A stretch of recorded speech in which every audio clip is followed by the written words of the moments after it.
हाँ जी, सत श्री अकाल साਰਿਆਂ ਨੂੰ।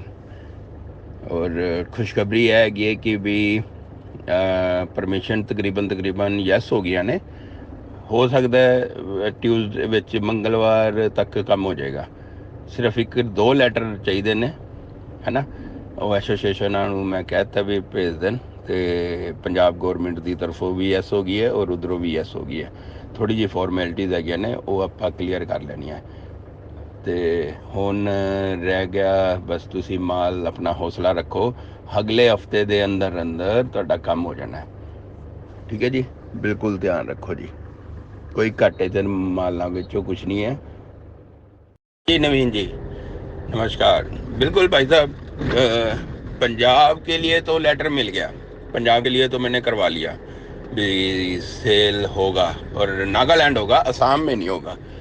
तो उसके लिए तो मैंने परमिशन ले ली, बल्कि एनिमल हस्बेंड्री से। और जो इधर के मंत्री हैं, जो क्या बोलते हैं अपना बाजवा, सॉरी बाजवा साहब, इनसे परमिशन ले ली थी। ये लेटर लूटर करा दिए। बस आज लेटर लेना है यहाँ की एसोसिएशन से, पंजाब एसोसिएशन से लेटर लेके वो मेरे को दिल्ली भेजना है और असम और नागालैंड भेजना है। तो ये तो परमिशन खुल गई। अब रह गया हरियाणा। हरियाणा के लिए भी कोशिश कर रहा हूँ। बस एनिमल हस्बेंड्री से थोड़ा सा काम रह गया। मंत्री साहब हैं, उनके साथ थोड़ी मुलाकात नहीं हो रही। पंजाब के मंत्री से तो हो गई थी, उन्होंने तो साथ के साथ सिस्टम शुरू कर दिया था। वो बाकी अभी इनसे देखते हैं कैसे होता है। हो जाएगा शुरू। कोई नागालैंड के लिए तो काम शुरू हो गया, असम तो नहीं करेगा, नागालैंड के लिए हो गया ये।